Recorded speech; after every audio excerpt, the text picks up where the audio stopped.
Hello, everybody. Douglas V. Gibbs, Mr. Constitution. This is my wife, Virginia. We'll call her Mrs. Constitution for these episodes. This is a trial run. I guess you could say this is like the pilot episode. We're pre-recording it. If it works out well and we do a few episodes and we like it and there's a good response, then the plan is to go live, have a chat room, the whole bit. But right now, let's just pre-record it and enjoy ourselves. And the reason for this is because I noticed that my wife and I have these great conversations sometimes just sitting around the house or on the road, because she'll ask me questions about the Constitution, about what's going on in the world, all that jazz. And I thought, you know what? You're asking the questions that a lot of people want to ask or try to ask or would like to ask. And I don't always think of these things. You know, I'm so deep embedded into what politics is.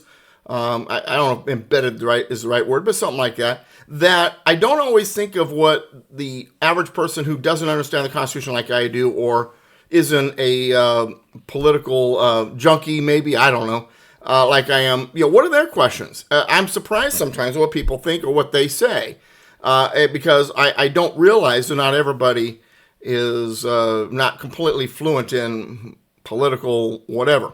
And so I thought, you know, why not have discussions with her and I? I remember way back in, it was 2007. I was on something called Blog Talk Radio. We called it online radio, just podcasting before it was podcasting. And she and I did the show for about 3 months together. Yeah. But she wasn't politically in tune, and we wound up, and you would get upset at me thinking I was too opinionated, didn't realize how much I had studied and all that jazz. And but it was fun, and we had a pretty good audience back then. So I thought, you know, why not bring this back for the audience today in 2025? So this is episode number 1. This is the pilot, so to speak, of the Mr. and Mrs. Constitution show. And so welcome, glad you're here. So and let me make sure everything is silent. Normally I do this beforehand, but I'm so busy getting ready with my wife and I that I didn't even think about that. So let's turn down all these sounds, get rid of all these horrible noises, get the phone out of here, because I just want to be you, me, and Mrs. Constitution. So now I asked you to take some notes during the week. You know, if you had questions about things, right, and then we could talk about it. Once again, we'll do this live down the road. We'll have a chat room. You guys can ask questions too. But right now, I asked her to take some notes during the week. And so you have some questions? You have some ideas on what you want to do? The Autopen. What is the big issue with the Autopen? Autopen. What's the big deal? What's the big issue about the Autopen?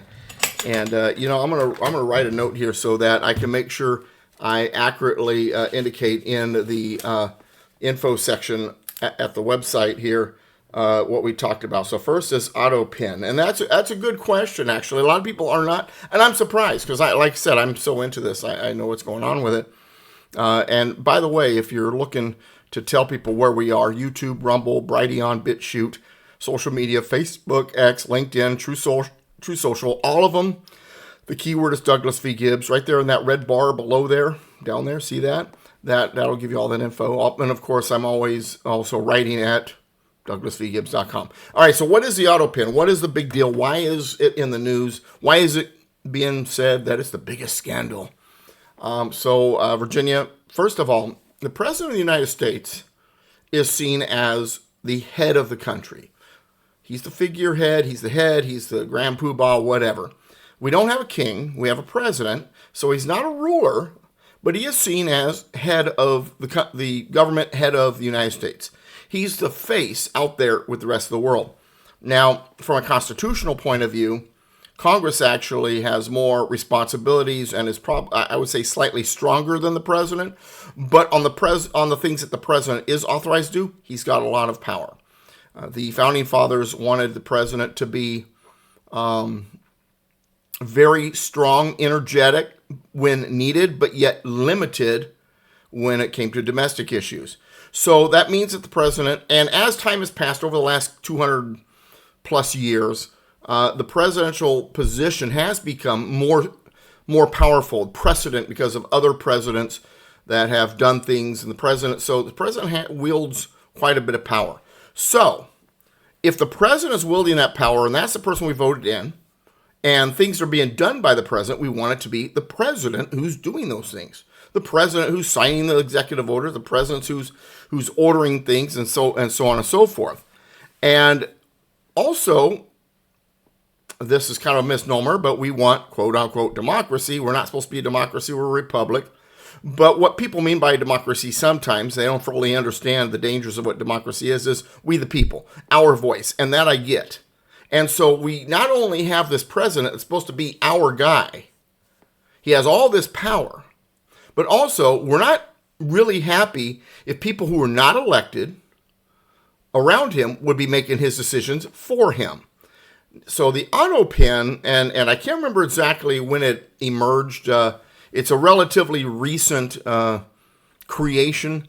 And typically the Autopen, what it is it is a device that mimics the president's signature. Okay. So it's like, so if you've ever been like in an office, and the head person has a stamp for their signature, that way they don't have to sign everything or something like that. Okay. That's really what it is. But the thing is, when it comes to something official, like an executive order, signing a bill into law, you want the actual signature by the president. You don't want just some copy. You want, it's just like, I'll give you an example. Not that this can compare, but I hope it kind of gives you an idea of why it's important. While in a book, someone might print a book and put the person's signature, let's say, on the cover, the author, and you see this signature. It's got a little gold trim or something. Right. It's autographed, but it's not really autographed. That was mechanically added to the book. To you, if you're a fan of that person, that doesn't mean anything. The actual autograph where the guy went and signed it, that to you is the real autograph, not some machine. Okay, same thing with putting these bills into law or executive orders. You want this president to actually sign it. Now, typically the Autopen was being used for things like, because if the president had to sign every single thing he had to sign, and he had a long signature especially, his hands would be like this by the end of his presidency. I've heard stories of certain sports stars or entertainers who signed so much that it messed up their hand. And, and I used to work for a credit union. I was signing so many documents. I developed a single stroke signature just to make it easier. So when it comes to, like, let's say you've got 100 different stuff that needs to go out in one day, and 90% of them are things like a letter to a girl who did a report on you, and sent you a letter asking you questions, and questions were answered, and they want your signature at the bottom because it's neat. Right. Then the Autopen signs it rather than him. It's his signature, and nobody and the person receiving it's not going to know that it was an Autopen. It's good enough. If you remember, our daughter one time sent a letter to our Congress critter, yes, Mary Bono Mack, and she got back a letter with Mary Bono Mack's signature on it, and she was thrilled by it. Probably that was her signature. It looked like a pen signature, but then again, it could have been an Autopen. I don't know. Well, that's basically what the Autopen is supposed to be for. Is things like that, where you've got a thank you letter, a congratulations for winning the big game, letter or whatever. That's kind of what it was supposed to be for. What was happening, what is being suggested, this is alleged right now, but what it looks like based on testimony and things that we're figuring out is that President Biden, or Resident Biden, if you don't believe that 2020 was on the up and up, that's up to you. He was so out of it mentally, is being suggested, that he was not sure what he was signing. And so his staff began using the Autopen to sign things for him.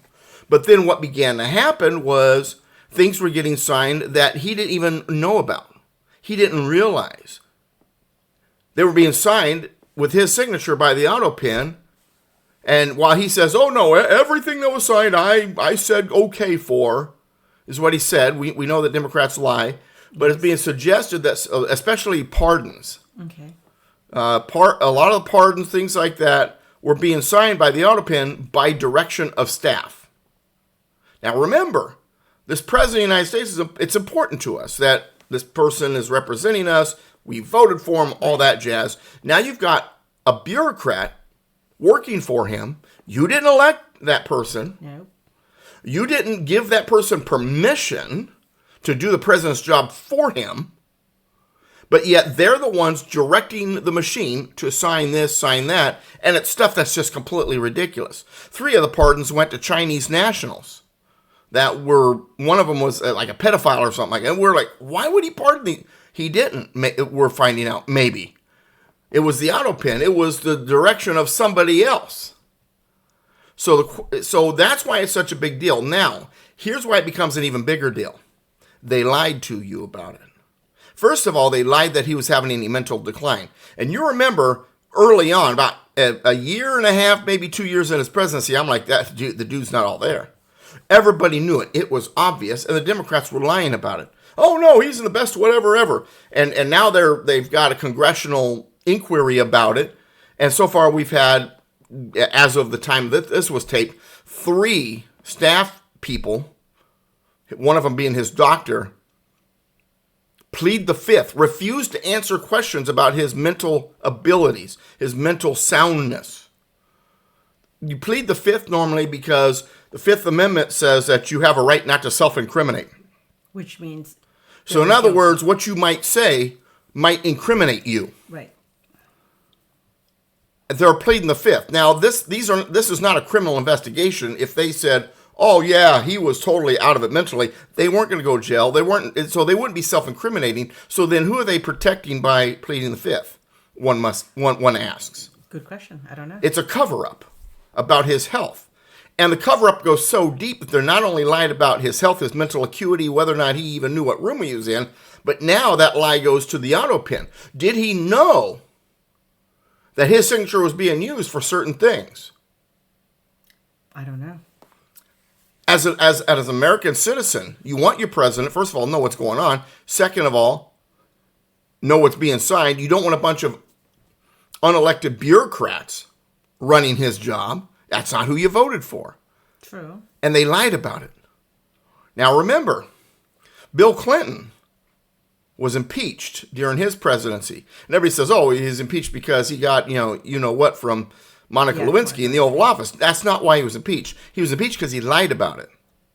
Lying under oath or lying to the American people while you are in a position of leadership in government capacity, that's a big deal. And they lied to us. And now they're pleading the fifth because they've been caught. They've been lying. And the pleading the fifth thing, by the way, what the question that's basically the fifth is being pleaded, they're not answering, these staffers and the doctor and stuff, is were you asked to lie about Biden's health, his mental acuity? Were you asked to lie or to not tell the whole story about it? I plead the fifth. Did you see him having mental deterioration? I plead the fifth. So there's a big cover-up that everything's being hidden, and the guy wasn't even running the executive branch. A bunch of bureaucrats. And one of the things that got Trump into office was for him to dismantle the deep state, the swamp. In other words, this bureaucratic underbelly that's been controlling stuff. And now we're being told that not only is this deep state and this swamp real, but they lied to us and they were running the country by using the Autopen. That's huge. That's a big deal. So that's the story behind the Autopen. That's why it's such a big deal. Hope that clears it up for you. I mean, does it really matter? Yes. Oh, absolutely. Especially now? Especially now. Okay. Because right. if you let... Okay. Well, there's got to be consequences for bad actions. Because if there aren't consequences for a bad action, what happens? It'll happen again. Right. So if there's no consequences, we don't bring it to light, we don't make it a big deal, and I hate to say it this way, but if we don't start cracking skulls over it, then we're basically giving these bureaucrats a bye. You can get away with it. We're not going to do anything about it. Continue to lie to us. But if they're caught red-handed and there's a penalty, then future instances may not happen, or at least will be thought twice first. And so it is a big deal, especially now, even after he's no longer president. I know his allies are saying, "Oh, it's not a big deal now. He's not in the presidency anymore." Right. Right? And that's what you're hearing, right? Yeah, that's what I'm hearing. Yes. Well, now wait. That's pretty rich coming from people who held an impeachment trial against Trump after his first presidency was over, and they still went on with the impeachment trial. What did it matter? He was no longer in office. They said, we said, and they said, "Well, it's because we got to make sure no president ever does this again." Okay, same applies. Okay. All right. Okay. Got a point there. All right. So Autopen, are we good with it? We're good with Autopen. Okay. Another question. A question for again for the Autopen. Another Autopen question. Another Okay. Autopen. The question is, who knew? Who knew? That's what we're trying to figure out. And it looks like the people closest to him, the staffers, the aides, possibly some of the higher ranking politicians, they all knew that his mental acuity was gone. That he didn't know what room when we joked about it, when we watched him on TV, you could see him walking in the wrong direction. They have to direct it. It was obvious, and they lied about that. And I mean, pretty much the entire Democratic Party. But who knew about the Autopen specifically? People probably closest to him, his immediate staffers. His wife? His wife? Oh, absolutely. As a matter of fact, some people have suggested she was running the country. And you think he was a loop-de-doo, hard-left radical. She makes him look tame. Of course, then again, he makes everybody look tame. Or she makes everybody look tame, and he looks tame because he didn't know where he was anyway. But that's beside the point. That's sad. Yeah, well, and I've told people, I said that she ought to be in trouble for elder abuse. I mean, the guy, obviously, that's his situation is what the 25th Amendment, now we're getting into the Constitution. That's what the 25th Amendment was established for. The 25th Amendment was established to create a situation in which a president can be removed from office through a process. The reason why, I looked up in my book because I couldn't remember the exact year it was ratified, 1967. And basically, the 25th Amendment, what it came from was one simple question. Okay. What if John F. Kennedy, when shot in the noggin, assassinated by being shot in the head, survived? But he was all messed up. Didn't know up from down. But he survived. Okay. And then the question came up, well, what about Woodrow Wilson? Woodrow Wilson had a stroke during his presidency, and they covered it up, didn't tell anybody. And a lot of people believe his wife was running the country. And so at the tail end of his presidency, he was actually not there, had a stroke, gone mentally. But there was, and so the people who were behind the 25th Amendment saying, what if we run into a situation like that again, where someone is mentally incapacitated? Okay, what do you So do? Biden's situation is exactly what the 25th Amendment was about. So the 25th Amendment in Section 4 explains this part. The other three sections about other things that are directly and indirectly related. But in Section 4 of the 25th Amendment basically says that the vice president and either a majority of the principal officers of the executive department, in other words, the cabinet, or another body in which Congress, by May law, they pass a law and it gets enough votes that he could even override a veto because he can't sign it, transmits to the president pro tempore and the speaker of the House. President pro tempore be the head of the Senate, the one wielding the gavel when the vice president's not there to wield it, and the speaker of the House is same as the head of the House of Representatives.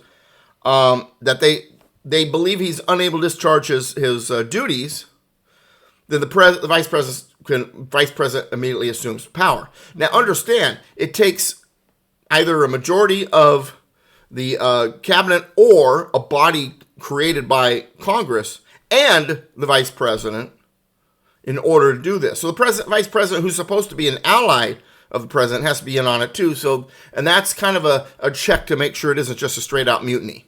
Okay, so like a check and balance. Yeah. Okay. Now, if the president goes, whoa, no, I'm good. What is this junk? Okay. Then the president stays in position. Right. Then, if the body, the vice president and whatever body it is, says, hey, no, we think, you don't even know what you're saying right now. We think you're incapacitated, and they want to push it, then it goes before Congress, and then Congress votes on it.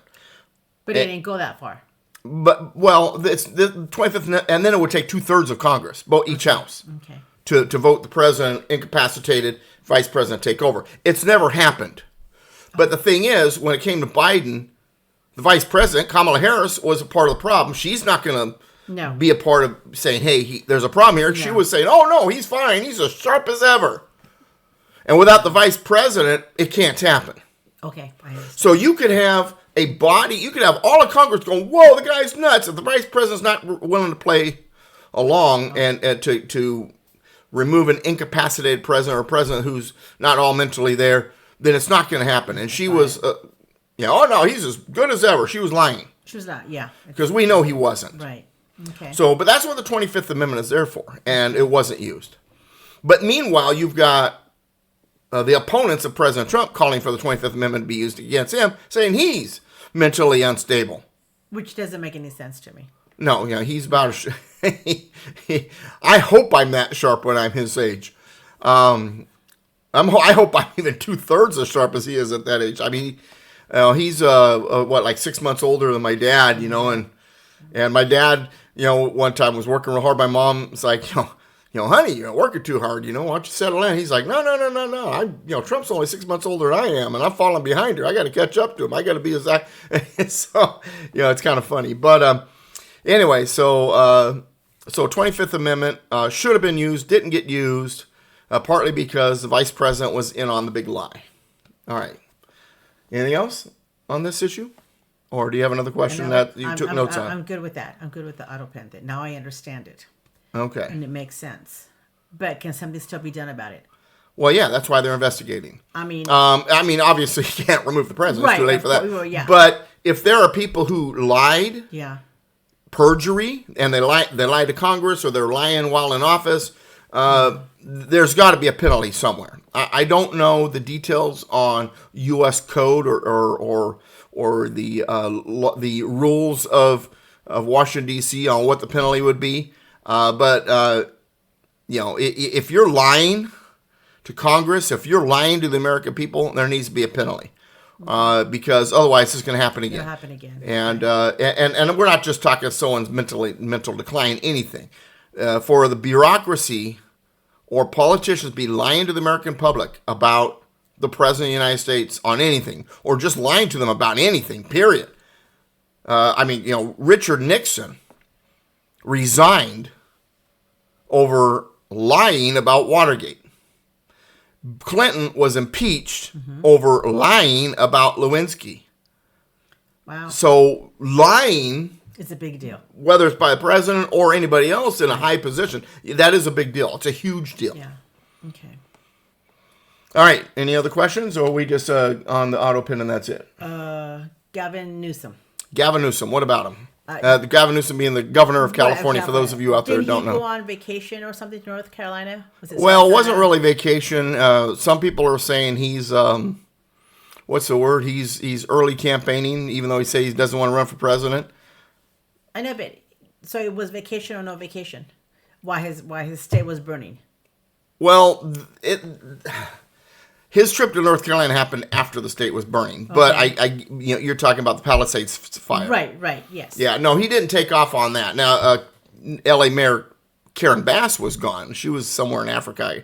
I want to say, it was in Africa. I think it was Nigeria or something like that. But she was attending a ceremony for a particular politician that she had never met or something like that. Okay. But anyway, Gavin Newsom. There's a lot of people criticizing him because you got to realize the Palisade fire isn't the only thing that's going on. When people say that, right now, who is it? Jesse Waters is saying, well, California is a dumpster fire. I think I've heard Hannity say that and a few other people. So, in a sense, California is on fire right now, but it's on political fire.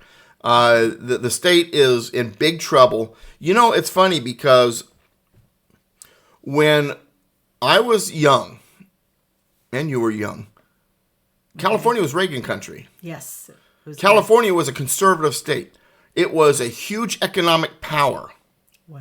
Now, while it still has one of the larger economies in the world, it was the fourth largest economy in the world. I think now it's like number 7 or something like that. But in the sense of poverty level, California went from the richest state in the country back there in the 70s to, under Democratic leadership, the poorest state in the sense of poverty and all that, and production and everything. It is the poorest state in the country. You know which state has been the richest state over the last 3 years running? No. Florida. Florida used to be leaning, kind of was in the middle, but kind of leaned Democrat. Okay. But since Trump has emerged on the scene, going all the way back to 2016, Florida has become a very, very, I don't like to use red because the red used to be the blue and the blue used to be red, but we'll use the red for now. A very, very, very red state. In other words, very, very conservative, Republican, whatever you want to call it. Okay. And as a result of Republican leadership and Republican leadership doing it right, I say that because I'm not saying that Republican leadership will always guarantee this. It's free market and certain values that go along with that. But Florida has now gone from a pretty decent state to this thriving state, richest state in the union. Everybody's moving there. That's a good thing, right? It's growing like crazy. They've got they got the high, their highest where you want to be high and lowest where you want to be low. There's a handful of things that are still going on, and a lot of it is residue from when the Democrats were in control of that state. But a lot of that's being changed and all that. I know they've got I think a red flag law or something like that that's on the books when it comes to guns. But for the most part, it's become a very prosperous state. We've watched Florida go from being Democrat-led to Republican-led and becoming prosperous, and California go from Republican-led to Democrat-led and becoming a disaster, a dumpster fire. So now, to get back to your question about Gavin Newsom, here's the thing.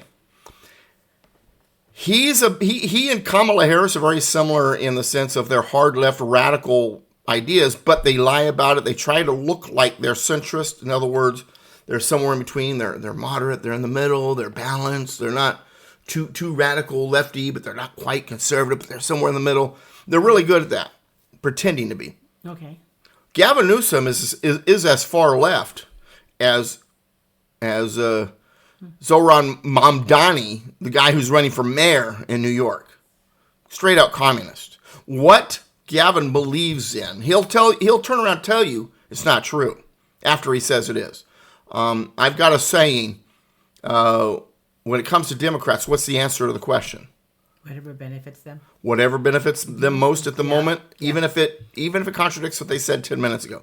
And Gavin Newsom tends to be that kind of guy. And California's a mess because of his policies and because of the Democrat Party's policies. It's not just him. He's got accomplices throughout the legislature. And here's the thing. We lived in California our whole life. It's only been the last year that we've not lived in California anymore. Yeah, that's true. We are among those who have fled California. And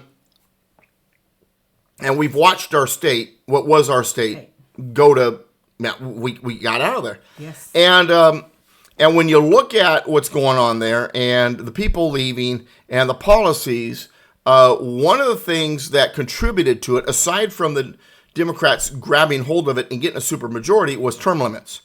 Term limits at the legislature actually causes a big problem. Term limits is dangerous. Why? Term limits for executives are a good thing, Okay. but for legislature, because legislatures operate differently than the president. President doesn't have the ability to make law, that kind of thing. Okay. First of all. Second of all, below the legislature is this undercurrent of what we call the deep state or the swamp. You got this bureaucracy. The bureaucracy never changes. I remember, I'll give you an example why this is a big deal. So I've got a friend who served, I'm not going to name her name because I don't want to get out there and, hey, you said this about me, but because not everybody knows the story specifically, but she was in the state assembly at the time. She was relatively new. She and I ran for city council of a city down there, and she was first person. She was on a city council in a city down where we used to live, and she was my first endorsement. Okay. I wound up not winning the election, but nonetheless, I've known her that long, and so eventually she got in the state assembly, and And she voted in the affirmative to send a letter to Obama thanking him for all the refugees that are coming in from the Middle East. And I said, well, why would you do that? Well, because my staff, the bureaucracy, told me that we needed to do that because basically we're welcoming a lot of displaced Christians who are being attacked by Islam in the Middle East. That's not who's coming here into this country under Obama. Those seeking asylum are not misplaced Christians. I mean, there are some in that, right, but it's mostly Muslims. And she didn't know that. But she didn't know that because she listened to her staff. But wasn't it? And she was new enough that she was trusting them and didn't know to ask the questions. Now, hang on. Let's get to the question about why the term limits is bad. Okay. So you've got a staff that can easily manipulate and convince someone to vote a certain way when they're a relatively new member in the legislature. By the time she was on, now it's term limits, and by the time she was on her final time there, and she'd been in there a long time, and she was state senator by this time, she knew better. She was just getting to the point where she could, vote against and understood what she was being told was a bunch of junk and all this other stuff. But then she had to leave. Term limits. And so what is she replaced by? Someone new who can be easily manipulated, first of all. Second of all, one of the strengths of the good people is the fact that when they're incumbents, it's easier to stay in office. Now, that said, often incumbents that are a bunch of garbage stay in, and I get that. That's the reason why everybody wants term limits. We want term limits because we're not doing our job by voting them out. Vote out the bad ones, let the good ones stay in. But also, the good ones have to be there long enough to be able to stand up against the bureaucracy. If you go to term limits, the incumbents that are good are gone. Now you're getting either lefties in there or people who are inexperienced, and the bureaucracy, that they chew them up and eat them for dinner. And so now what has happened in California is you have a bureaucracy that completely controls the state, and you have a supermajority of Democrats in both houses. And I'm here to tell you that 90% of the reason is term limits.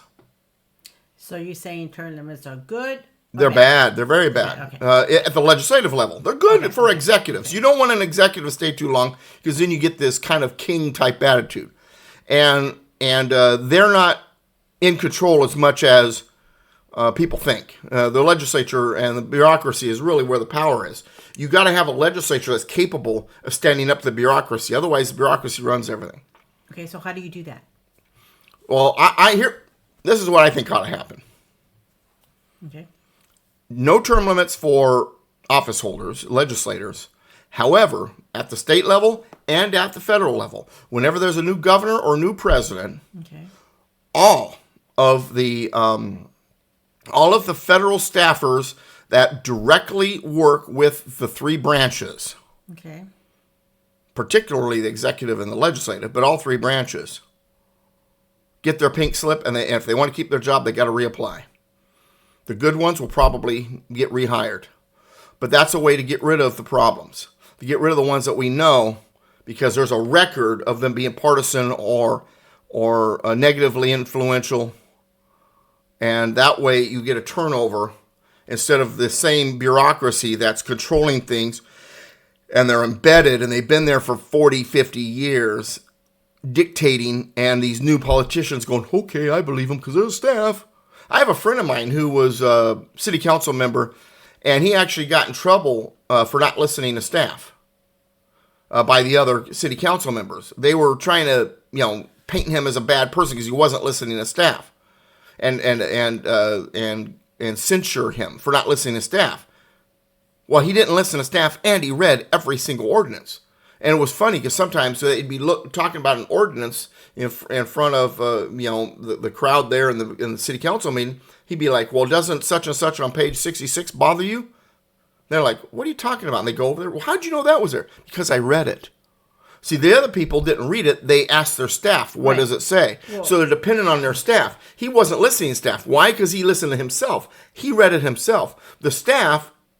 So the reason I tell the story is then he told me something. I've never been able to confirm this, so I don't know this to be absolutely true. I'm only going off of the word of this individual. Okay. So I still have to do the research. I've never been able to find out because nobody tells me. And trust me, I've tried to look into this. But according to my friend, who was a city council member, the training for being a staff member, Okay. the training manuals and all of that for staff, city, municipal level, county level, state level, federal level, Okay. are provided by the United Nations, or at least influenced by the United Nations. A globalistic, leftist organization. No wonder our staff's out of whack. And remember, these are the same staff members also that went to our wonderful universities, which, well, we know where they lean. So, yeah, I'm a firm believer that we should have term limits on staff members. After they've been in for so long, or there's a changing of the guard, president or governor, then they need to then reapply. Well, can it be that the person that's coming in wants some of the staff members? Can they stay? Well, sure. But see what happens, Okay. and see, I remember Steve Stockman was a congressman who replaced Ron Paul in Congress. Okay. And I got a chance to talk to him one time, and he was telling me about his first meeting with the Speaker of the House, which at the time was Nancy Pelosi. What a surprise. Seems she was there forever. And basically, two things were discovered by all these freshman legislators. Well, welcome to Congress. Congratulations. You got here on your ideals. Now we're going to tell you how things really happen. Your ideals don't matter. If you want to be on a committee, if you want to have a chance for re-election, you're going to do as we dictate. That's one.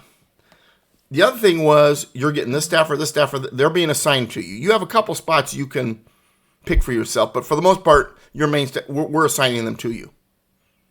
Is that Because you need the people with experience.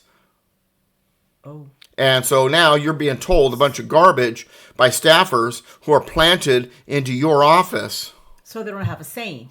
Well, not for all of them, no. So that's the way I understood it from what Steve Stockman told me. And so I think that's one of the reasons why people are jazzed about President Trump and his administration, is because his attitude is this has got to stop. Right. The swamp needs to be drained. And so whether or not he's going to be fully successful, I don't know. I think I've always been of the belief system that when he first went into office, his first term, Right. he knew that the swamp was deep, so he put on his hip boots and he jumped into the swamp to start draining it, and it came up to his neck. It was worse than he thought. Plus, also, he thought he had good people around him, and a lot of them were part of the establishment, a part of the swamp. And so this second term is a big deal because now he's learned all those lessons. Mm-hmm. He's got better people around him. He realizes how deep the swamp is, and he knows where the sewer drains are. Okay. So to speak. So that's my thinking. Okay. Next question. Because you had three of them, right? Right. That was the guy that's running for mayor for New York. Mamdani, and I mentioned him a minute ago. He seems suave. He is a decent-looking guy. He is single, and he knows it. And he's playing the card of a good-looking guy. And I guess. Yeah. Well, the same card that the governor of California is doing. The same thing. He carries that charisma. Everybody loves him. He's good looking. I'm like, okay. Well, here's the thing. Here's the problem with most voters. They're fickled. They're fickled. Well, he's got a nice smile. I trust him. He's got nice hair. So we're not supposed to be a pure democracy. Founding fathers didn't create a democracy. There's a quote by Winston Churchill who said, he said that the best argument against a democracy is a 5-minute conversation with the average voter. Okay. The suave, and he's appealing to what people want because, there's a housing crisis. Yes. And people fall for that. Some people. But he's saying what they want to hear. And most of it he can't deliver. But here's the thing. Then Trump and a few other people, President Trump and a few other people said, well, the guy's a communist. His policies are communist. And the fact checkers come out, oh, he's not a communist, and here's why. He's a democratic socialist. He's not a communist. Though democratic socialists and communists are one and the same. Matter of fact, I'm thinking about writing an article. What I want to do is I want to create a grid. And I'm going to put communism, fascism, Trump, Mamdani, Democratic Party. Yeah, that's a good idea. And then I'm going to put the issues. Free housing, and put a check mark on which ones agree with that. And if you go down all of the issues, Who doesn't want pretty free much housing? everything that Mamdani calls for, everything, is a communist thing. Now, and I've always been funny about using the word communism. Communism, the way we use the term, I get what we mean. Technically, if we want to get technical, communism has never been achieved. No. The word communism means when the system gets to the point where it has full collectivism, everybody's good with it. We're all just, working for the system, and nobody possesses anything, and there's no money, and other people own everything, and the government that had to get us there fades away because we don't need it anymore. That has never been achieved and never will be. Okay. So what we call communism is socialism. What's the difference? There really isn't. Socialism, communism, but the average political hack out there will tell you there is a difference. Communism's the real bad, but socialism's okay. It's not as bad. And then you got democratic socialism. That way it's socialism, but it's voted on by the people, so that makes it okay. No, they're all Marxism. They're all communism. They're all the same animal. They're all socialism, what we like to call communism. They're all the same thing. It's like. It's like having, mushrooms out there, and you got the white mushrooms, you got the brown mushrooms, and you got the portobello mushrooms, and different kinds of mushrooms, but they're all mushrooms. Yeah. Okay. They're still fungi. Fungi. Okay. Right? So what'd you think about him? You still haven't answered my question. He's a communist. He's a straight out communist. He'll destroy New York with his policies. He probably would only be able to get 10% of his policies through anyway. Would it work what he's trying to do? No. Okay. So let's go over some of those policies. Free housing. Free okay. housing. So have you ever seen Section 8 housing? Yes. What's it look like? Not good. Why? There's a lot of poor people on there. Why? What do you mean, why? Why is it so bad? Because... Well, first of all, what type of person is free housing going to attract? Let's back up. Let's put it this way. Okay. You have a nice car. I do. You enjoy it. I do. You like to try to keep it clean. We live on a dirt road, so it gets dirty really quick. No kidding. But you do what you can. Right. And you treat it the best way you can, right? Well, yeah. I take care of it. Do you put the same care into a car that you rent from a car rental when you're on vacation? I would like to say yes. Do you think everybody does? No. Why? Because they don't care. It's not their vehicle. It's not their vehicle. Right. So it's not their vehicle. What do they care? Right. There's a handful of people like you who would try to be reasonable. Well, yeah. But most people, so if you have a home or you're paying rent in an apartment, Yeah. it's yours. Right. The value, it retains value or doesn't retain value because of your actions. Right. But if it's not yours, You're not going to. and you don't even have to pay rent, it's free housing. Right. What are you going to do? I mean, at least with a rental car, you got to pay for it. But what if you don't even have to pay for it? They're like, yeah, here you go. Most people, first of all. Okay. Second of all, what happens to then the real estate market if all of New York is free housing? Wow. Or let's say it's not free. It's government housing, but he does something else he wants to do, which is rent control. All right, fine. You can continue to own that building. You can continue to rent out the rooms, but you're not allowed to rent more than this. And what happens when the property taxes go here and he's only still able to rent this? It's not going to work. Is he going to have enough profit to keep the property in good shape? No. Something's got to give. And so what happens as it goes to garbage? So does the whole building and every. And so what happens to the people? Eventually, they all leave. They all leave. And then now you have an empty property Right. with nobody there. And then what happens? You can't sell it. Homeless moves in. Yes. The criminal element moves in. You can't sell it. And now you got vacant lots. Right.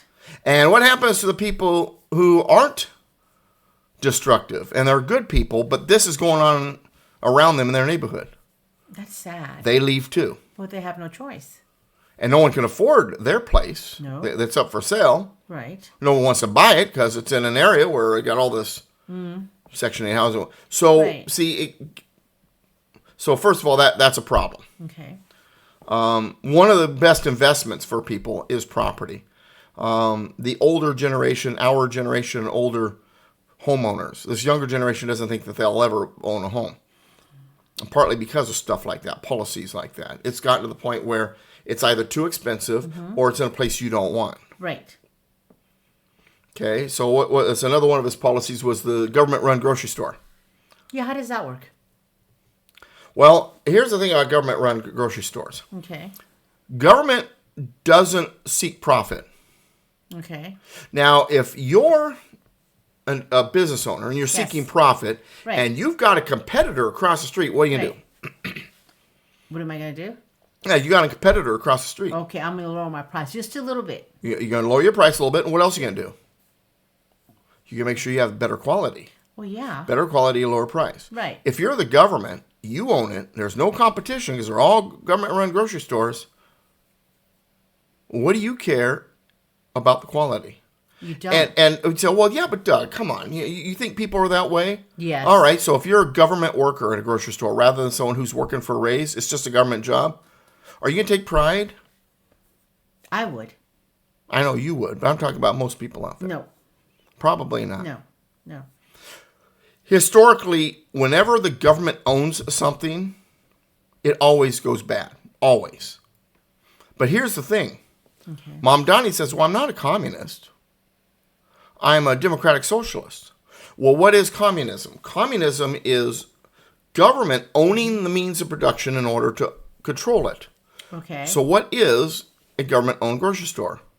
It's a part of owning the means of production to control it. How is that not communism? So they'll decide how much of something can Well, be on right, the shelf. and there can't be any competition.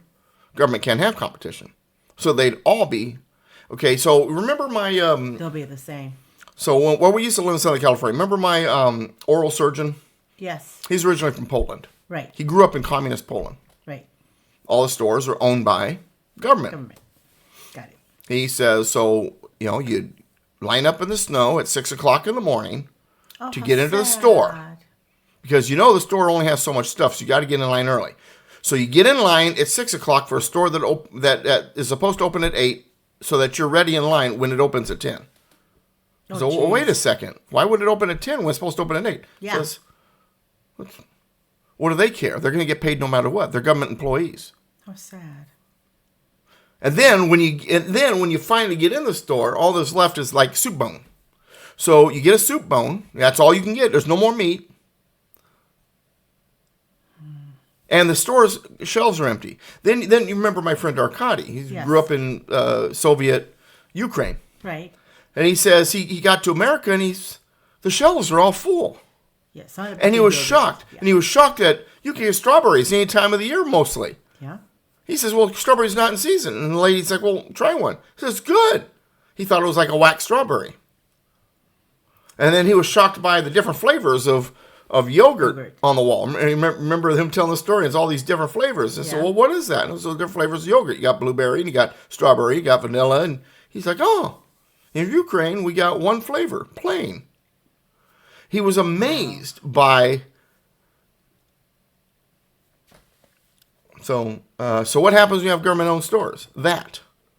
Communism always fails. Socialism always fails. Government control of things always fails. Because, see, when you're a government employee, you don't have the incentive.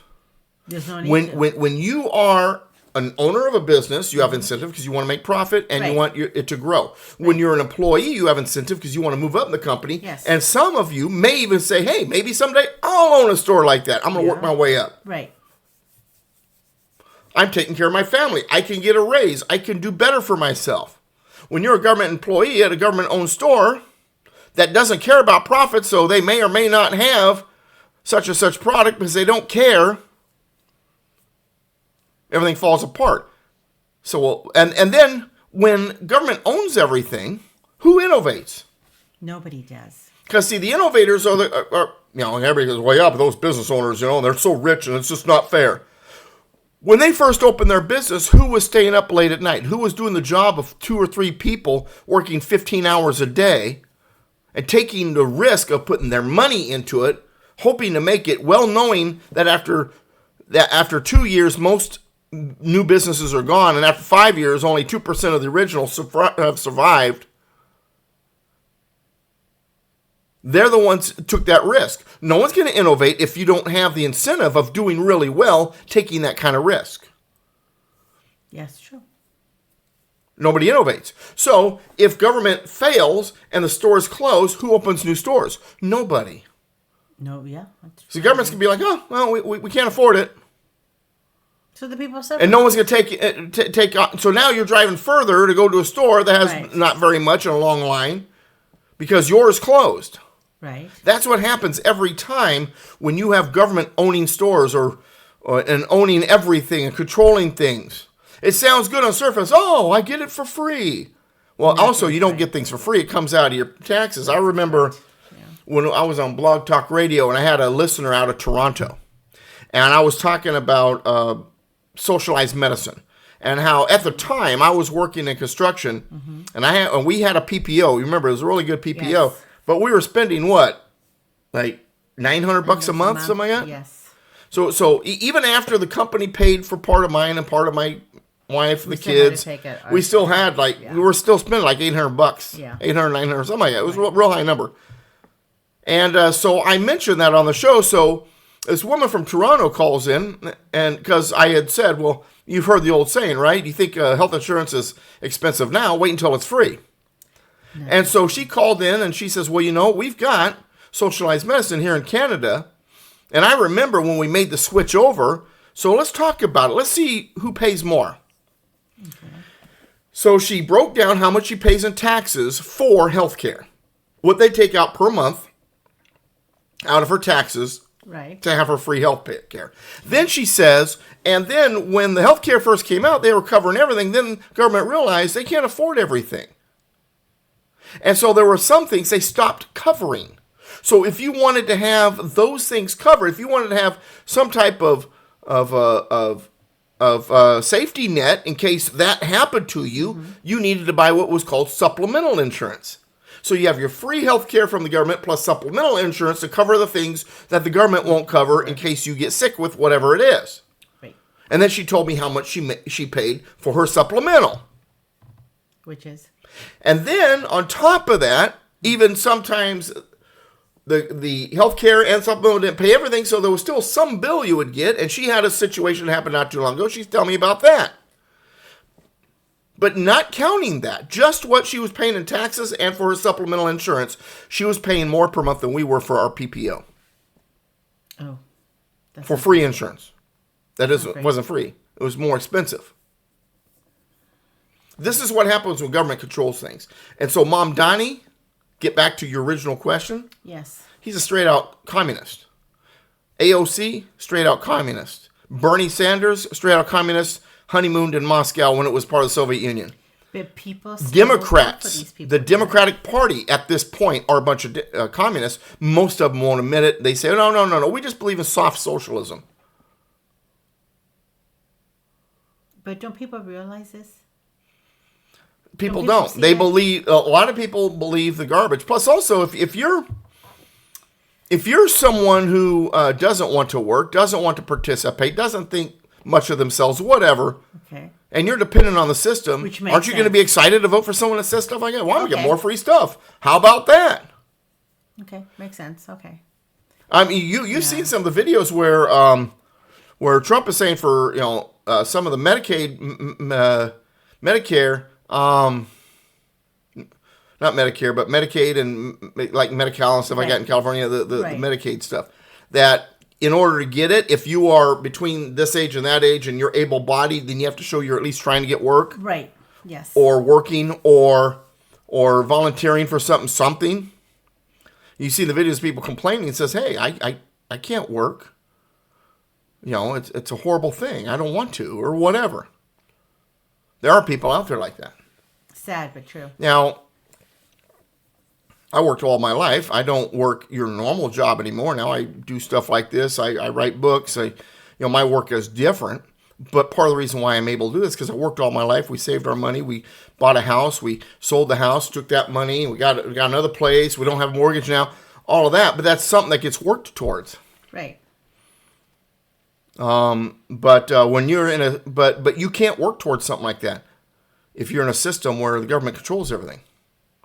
You're the same today, tomorrow, and the next day no matter what. When you get our age, it's the same thing. You're dependent on the government, and That's sad. and the only people who prosper under that type of system are the people in charge. That's it. Everybody else suffers. Mamdani is a straight out communist, I think. But here's the thing. I actually kind of hope that he pulls it off. What? Why? Because when he completely destroys New York, everybody will get their lesson. See what? Yeah, but a lot of innocent people are going to they voted him in. What are they? How are they innocent? What are and the ones that aren't innocent, they're going to be out of there. They're moving to Florida or something like that. What if they can't afford it? They voted him in. Then they need the lesson. And here's the thing. See, you're sounding just like Democrat right now. Oh, but these poor people. They brought it on. They made their own bed. But wait a second. I feel bad, but the lesson has to be made. I understand. But in that lesson, you have people who have no idea what they're doing or don't want to vote for this guy, and they get sucked into it, and it's not even their fault. And why do they have to pay the price for other people's mistake? So should we give them something for it to save them? Then doesn't that kill the lesson? Yeah, but... I don't want to be cold-hearted. I don't want to sound like I'm cold-hearted, but do you get my point? No, I understand. It's like, I'll give you an example. Do you know it's like hang on. Okay. It's like the person or people who are able-bodied but refuse to work. Right. And then they get into a real bad situation. Go, oh, poor guy. Okay, fine, we'll help you out. And then what do? Because they got helped out. They go right back into the same cycle. Okay, I see your point in that, but what I'm saying is... I understand what you're saying, and please don't misunderstand me here. Okay. You're a woman. You have a big heart. You're a nurturer. I do. You worry about this. Yeah, because I care. And because these people are drowning. They're drowning in sorrow. They're drowning in poverty. They're drowning in their bad decisions for politicians. Okay. And you want to save them. So you jump in the water to save them, and they grab your head and they push you underwater. I'm not saying I'm no, you are, because if you're going to be like, oh my gosh, the poor people, we got to give them some. All right, now we're giving them our tax dollars, and now they're drowning the rest of us with them. Now, once again, I'm not trying to be totally cold-hearted. Surely there's going to be exceptions. There's going to be people where, oh my gosh, they're unable to take care of themselves. Yes. I get that. Okay. You decide that on a person-by-person basis. Yes. But generally, and I hate to say it this way, they're going to get what they deserve. If they vote in the communists, then they're going to get the consequence. And the rest of Americans can watch and go, whoa, look what just happened. Don't vote in a communist or we will be New York. So and it needs to happen. The pain needs to happen. So it's like the addict that won't go to rehab. No. And the addict that won't go to rehab, and then they hit rock bottom, and they're living in the streets, and they're drooling all over themselves, and you go, God, that's horrible. But they have to get there in order to go, okay, there's only one way to go up. I need to rehab. Right. I need to finally pull myself out of this. Right. Sometimes that's what it takes. New York needs, and the left needs to go through this and see this. Otherwise, we may never... And there's always going to be those that vote for this stupid stuff, that believe these lies. And I'm sad that there's going to be people who will be hurt that maybe don't deserve it. You try to, on a case-by-case basis, take care of the people who, truly don't have a choice. But for the most part, it needs to happen. The pain needs to happen. It's unfortunate. I feel sad, but that's just the reality. You know how I learned not to flip my tractor anymore? I flipped it. I know you did. And it was scary. I had to go through that painful situation. Guess what? I haven't flipped it since. Why? Because I know better. I flipped it. Remember when you were a kid? Well, actually, you didn't have the situation I did. I remember when I was a kid, I've got a penny, and I'm like trying to stick it into the socket. My mom's like, Doug, don't do that. And Dad's like, no, let him do it. He'll only need to be zapped once. He'll never do it again. But some people have to put the penny in. Yeah, some people do. And some people don't. And they need the zap. But you're they need the zap. Yeah, but you're punishing the whole New York. No, they voted if they vote the guy in, that's what they get. And if they didn't, either get out of Dodge or we got to figure something out. But Virginia, you can't save the world. I'm not saying they're drowning, and you're saying that we as taxpayers are going to jump in so they can grab our heads and pull us underwater too. No. Okay. No.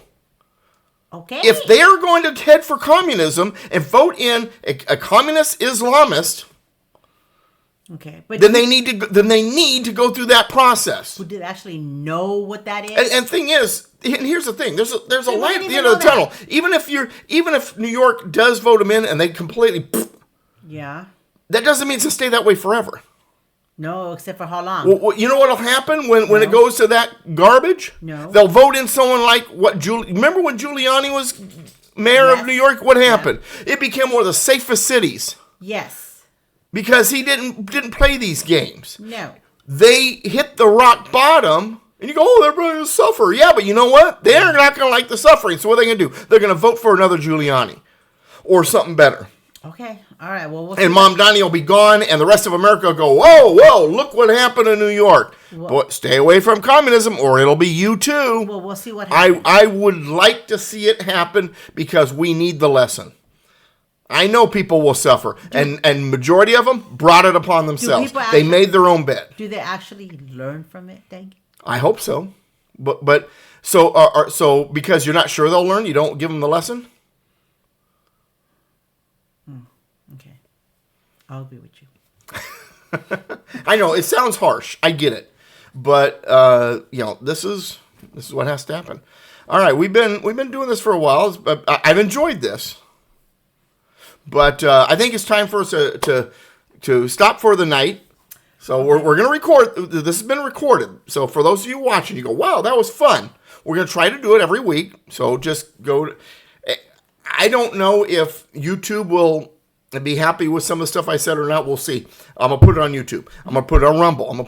But anyway, so just DouglasVGibbs.com is where I'll put at least the link to Rumble. At least I'd rather grow on Rumble than anywhere because I know Rumble is where I'm going to be able to continue to say what we need to say without getting censored.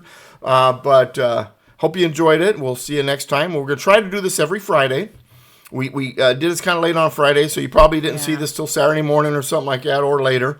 But eventually the plan is to go live on Fridays.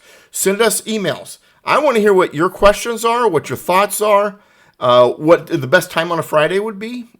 So send it to constitutionspeaker@yahoo.com, constitutionspeaker@yahoo.com, and then What happened? make sure in the subject line you put Mr. and Mrs. Constitution, so I get so many emails. That way I know it's for this show. Put Mr. and Mrs. Constitution in the subject line, and then your ideas, your thoughts, throw them in there. DouglasVGibbs.com, right there. Be sure to subscribe to this channel. See, right there. Turn on notifications if that's an option. Visit us on our social media. And until next time, united we stand, combined we kick butt. God bless America, my friends. God bless you. It's been a pleasure spending time with you. And thank you for having some fun with me. You're welcome. Okay. We'll see you all later. Bye-bye now.